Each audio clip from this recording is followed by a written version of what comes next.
there's these two competing spheres of power. And unfortunately, the authoritarian communist model of China is rapidly growing.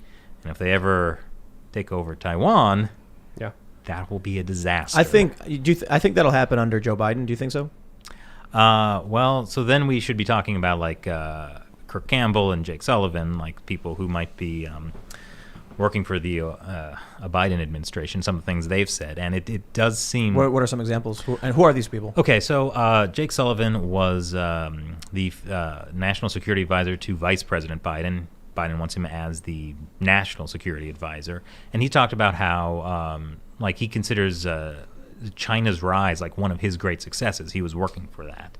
And he and Kirk Campbell, penned an editorial in Foreign Affairs where they talk about, like keeping the status quo with Taiwan, for instance. And China has promised to invade Taiwan. Yeah. They're doing beaching drills. Yeah, and they normally, like every year, there's like this message about peaceful reunification. They removed peaceful this year. Violent reunification. So what happens when the status quo is changed by the Chinese Communist Party invading Taiwan? What are they going to say about that? Kirk Campbell was also behind one of the biggest foreign policy failures of the U.S. since like the fall of Saigon with the Scarborough Shoal incident in 2012. What was that? So the Scarborough Shoal, we actually went there. We can tell that story later. It's like this reef kind of near the Philippines. It's very important to local Filipino fishermen. It's in the South China Sea, and originally it was kind of a place where Filipino fishermen, Vietnamese fishermen, Chinese fishermen, they could all go and fish in the place. Mm-hmm. It was claimed by several different countries, including the Philippines and China. Yeah. But then in 2012, China sends in its Coast Guard and basically occupies the shoal. Kirk Campbell leads the U.S. delegation because the Philippines are a treaty ally with the U.S. We have a mutual defense pact with them, so this might trigger that, right? That they came in. If they come to blows. It looked like they were going to come to blows. Whoa. And so they work out this deal where, the Chinese will leave and the Philippine side will leave, and that'll be fine. Well, the Philippine forces leave. The Chinese forces stay. Yeah, sounds and about the right. U.S. did nothing. Under Trump? No, this was 2012 under Obama. Oh, that's right. Wow. And this sent shockwaves throughout the Asia Pacific because suddenly this was like all of these other countries realizing if the U.S. will turn its back on a mutual defense ally, what's going to happen to us? So Thailand began moving closer to the Chinese Communist Party, Philippines, South Korea. We also lost South Korea when we were putting in the THAAD missile defense system. And China freaked out about that and began a huge economic warfare against South Korea. No support from the U.S. We were both, Luke and I were in South Korea, and there were people protesting the THAAD defense system. Yeah. it was controversial within South Korea. That is true. Yeah. That is definitely true. But so this was like devastating for the image of the U.S. All throughout the Asia Pacific. That was Obama. That was under Obama. And specifically, this agreement was negotiated by for a guy Kirk who Campbell. loved war. You'd think he'd have done something. Supposedly somebody said, we're not going to go to war over a bunch of rocks. Was that Kirk? It might have been I think Kirk it was Campbell. him who said That's that. insane. So, but like the wider geopolitical effect it had disastrous for the U.S. It was terrible, and it allowed China to basically have free reign within the South China Sea. In general, I don't think they were prepared for that. I think that totally rewrote their timeline of what they could do things. Because after that, that's when you see them really building up artificial islands and militarizing these atolls, right? They've like these reefs and stuff. And now they have like missiles on them. Yeah, and when the U.S. says, "Hey, don't build those missiles," what do you think China's going to do? Well, do you remember recently when they did the Elephant March? I think it's called in Guam. Elephant March. Yeah, so when the strike group from China went through that strait between Taiwan and what's it called? The Taiwan Strait. Taiwan Strait, I guess. Trump had deployed bombers and heavy military forces to an airbase in Guam, and then they did, I guess it was called like an elephant walk or something, where you see all of these war, planes going, around, showing them, look what we got ready to go. Mm-hmm. And then we retreated because the U.S. military found out that China has weapons capable of wiping out the entire airbase before those planes can get off the ground. So we were forced to pull back and retreat. Well, that also reminds me of that the Chinese Navy has more ships. than the U.S. now, which are not necessarily the same equivalent in terms of technical capability. Yeah. But the U.S. military has just been so focused on the sandbox. Yeah. And not on China. I'll tell you, not that it's a one-for-one comparison or a comparison at all, but I think most people who play strategy games know the power of a wave of small troops versus one powerful unit. So we often hear from the U.S. Gun control advocates when they say, well, you think you're going to go to war against the American government? They have cruise missiles. And the typical response is, if you think, if that's what you think, you need to look up the history of Vietnam and Afghanistan. A handful of people with weapons is going to outdo, it's going to easily, I'll put it this way. Fighter jets can't occupy street corners. So there is something to be said for China having more ships, even if they're not nearly as capable. Because, and correct me if I'm wrong, I don't think you guys are experts on, World War II and Russia, but I was reading about how Russia mass-produced really low-quality tanks that were getting blown up like crazy by the Nazis, but they just had so many. They just can't wave after wave of our own men until... That was kind of the AK strategy, right? The what strategy? The AK-47. Just like a cheap, easy, simple gun versus like the M6? They had all kinds of issues. The AK-47 you could bury in the mud and still use it. Make something that is cheap but easy to produce and fast.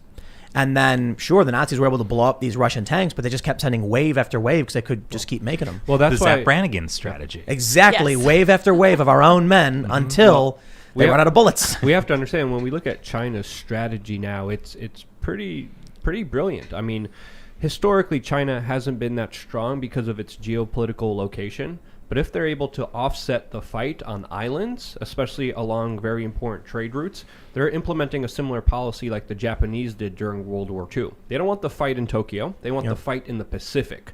So this is the first beginning of this Chinese expansion, which they need because essentially they're landlocked, and they're landlocked in not a strong position.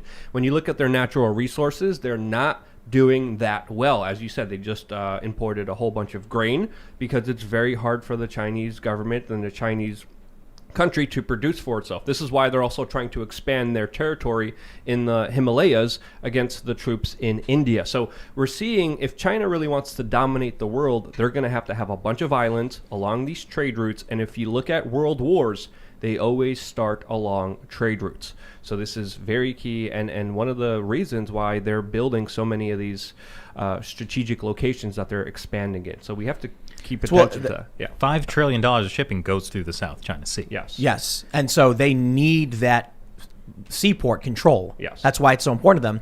And the reason why they're putting the Uyghur Muslims in these camps is because they need total social control. People who adhere to a religion have a higher power. They need to be the power. Weren't they replacing religious images with like Chairman Mao recently? Oh yeah, definitely. I mean, that's been going on for a while. Yeah. Well, Mao, Xi and Mao both. It's the same strategy they've actually been using all throughout the 70 years of the Chinese Communist Party's history. Like everything that's happening in Xinjiang now, to a lesser extent, they did to the Falun Gong practitioners before that. And we were just talking to somebody from southern Mongolia. Which is Inner Mongolia. Yeah. They did the same wave of genocide in Mongolia that people don't really hear about. They did it in Tibet. These are all the same things, just the same strategy, just being refined and refined. And we just don't stop. I'll tell you something crazy. There was a period where, I'll just say someone that I know very well was a YouTuber, and they got an email one day from someone who asked them to upload a video to their YouTube channel. Not to run an ad, not to do a promo, to straight, hey, would you be willing to upload a video to your channel in exchange for $200? The video was some guy in New York talking about Falun Gong and how backwards it was, but it was a really interesting bit of propaganda where the person wasn't saying Falun Gong is bad. They were like, it's so strange that we allow this weird cult-like religion in our country. Why would we do this? We have these people and they're dangerous, and it was like I said, don't upload that, don't take the money, but people did. So they found channels that were small to mid-size, maybe 10, 20,000 subscribers or more, would just be like, wow, a couple $100, I need the money, and they would upload this propaganda piece from China. Wow. Yeah, oh, yeah. It's amazing, like all the little pieces of propaganda that are able to filter into the U.S. Yeah. Can you guys explain some of the larger propaganda efforts that are utilized in China? I know there's a crackdown on religions, but I also have seen videos of people rebelling and fighting against the Chinese government as well.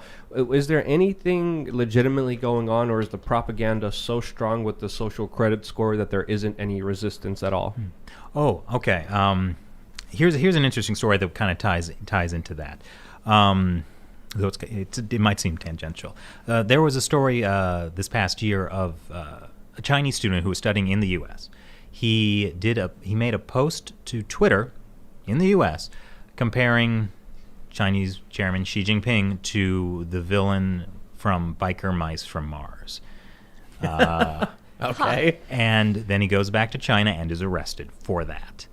So the first and biggest victims of the Chinese Communist Party's actions are always the Chinese people themselves. Yeah. Now I think you should tell the story about Chen Guangchen, what he told you. Oh yeah, Chen Guangchen is a blind Chinese human rights activist. He's the daredevil. He's the he was daredevil.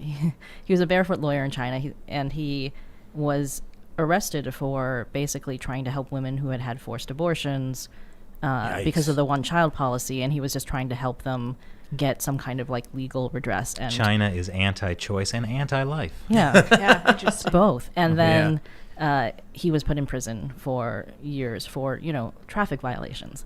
Wow. And then he was put under house arrest for many years too, but he managed to escape house arrest and make his way to Beijing. We had activists helping him, and he made it to the U.S. Embassy. Wow. Back in 2012, and the U.S. ended up granting him asylum. Oh, wow.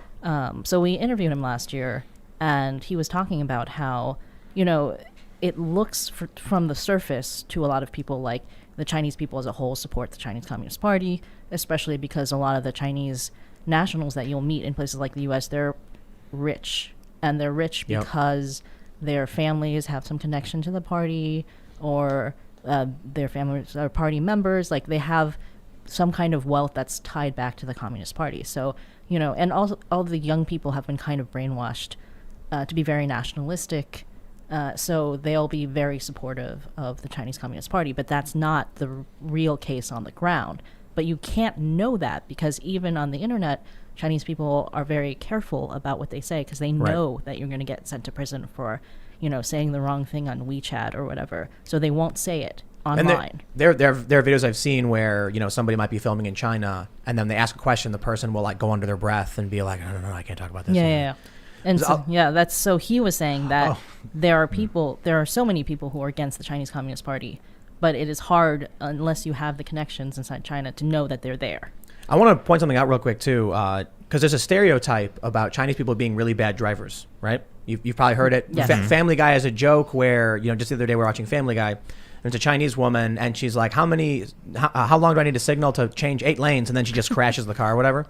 But I was talking to this guy I know who spent a lot of time a lot of his life in China, and he said what people don't realize, the Chinese who can make it to the United States tend to be wealthier than those who stay in China. It's only possible. And many of these people have their own drivers their whole lives in China. They come here and they're not drivers. They're the wealthier people, so now they have to drive themselves. And so it's a class issue of where you end up seeing these stereotypically bad drivers. Not to say that it's legitimately true that, every person is bad at driving, but he pointed out, you don't realize these are the wealthy people who are coming here. And that's why that stereotype, ends up coming about. I mean, in China, people are notoriously bad drivers, but that's also because they've only been driving since like the early 2000s, really. Oh, wow. Most it wasn't people, long ago with bicycles. Most people had not been driving that long. So there's a lot of like, the kind of traffic etiquette that like the kind of stuff that's not necessarily a law, but like people learn, like, you're going to let people into the lane if they need to like merge or whatever. That stuff doesn't exist. Right. Like that kind of culture, because they haven't been driving that long. It's pretty easy to just find like horrific videos of like someone crossing the street and then just like at 100 miles an hour, boom, run over by. There's a lot of those videos. There's a huge emerging middle class in China, which is looking like it's going to be a problem for the larger government. It's very interesting to see how they're going to address that problem. But very interestingly, when you talked about the one-child policy, I automatically thought about many American elites a lot of specialized high-level individuals like Ted Turner that are fans of the one-child policy and have complimented it before on the American stage as well. So it is interesting to see the kind of ties to a lot of these individuals. I actually talked to Ted Turner and I asked him, if you believe in the one-child policy as much as you do and as much as you advocate for it, why do you have 4 children? He didn't like that question. But again, well, it rules for thee, but not for me. Come of on. course, that's how it is. I mean, some animals are more equal than others. Even the one-child policy, the one-child policy was a failure. Absolutely. And the Chinese government kind of knows it, but they can't say it. Because they can't admit they made a mistake. Yeah, so that's why there's now a 2-child policy instead of a 1-child policy, because they realize they screwed themselves with the population control. And just a big picture for a moment, the Chinese Communist Party has concentration camps, harvests organs, and for many years it was illegal to have a brother or a sister. Wow. Well, there were some like In this the is rule. Yeah, Is it like area? the thing with Chinese law or policy is that like it's a very unevenly actually. It's kind of like they have like a decree from up top, and then like it's up to the local officials to implement it. And they do it very unevenly depending on where you are. So if you're in like a wealthier area, maybe you just have to pay a fine and you can afford it to have another kid. In the rural areas, like that's like the more disadvantaged you are, like the more likely that it's going to be like you get hauled into a van or a forced abortion or something like that. Because they have to make an example out of you. And also the terrible thing was that a lot of these family planning policies, like the one-child policy, they were a way for local governments to make money. So if they couldn't fine you, then they would make an example out of you. And that even like, in the 90s, a lot of people were starting to adopt Chinese girls, like in the U.S. and other places, because they were like, oh, well, girls aren't wanted, so, we're going to adopt there's 30 them. million more men. Well, right, so that's what I wanted to ask, right? Did they create this imbalance where there's not enough women for the men now? They did, but also there was like something that weird that happened where there became a black market for Chinese baby girls to sell to be adopted in the U.S. What? Because like they would like, let's say you had a second child and it was a girl and you didn't want to give the kid up, they could take the kid from you and put it in an orphanage, and the local government could be like, this baby was abandoned. And then so you had cases of like families where like their kid was literally taken from them, and then the adoptive parents like usually pay hundreds or maybe a couple $1,000s to the local government for the adoption.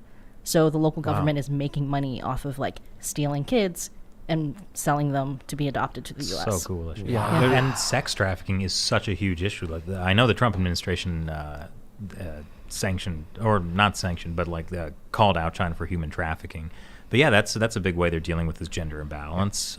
Yes. Sex trafficking came from lots Myanmar, from North Korea, from like, Our show, it's got lots of funny humor. It's fun to watch. Thanks for checking out this clip from the Timcast IRL podcast. We do the show live Monday through Friday at 8 p.m., so come back to check us out when we go live. Don't forget to subscribe, hit the like button, hit the notification bell, and we are also available on all podcast platforms for free if you want to listen to us there. Thanks for hanging out, and we will see you all next time.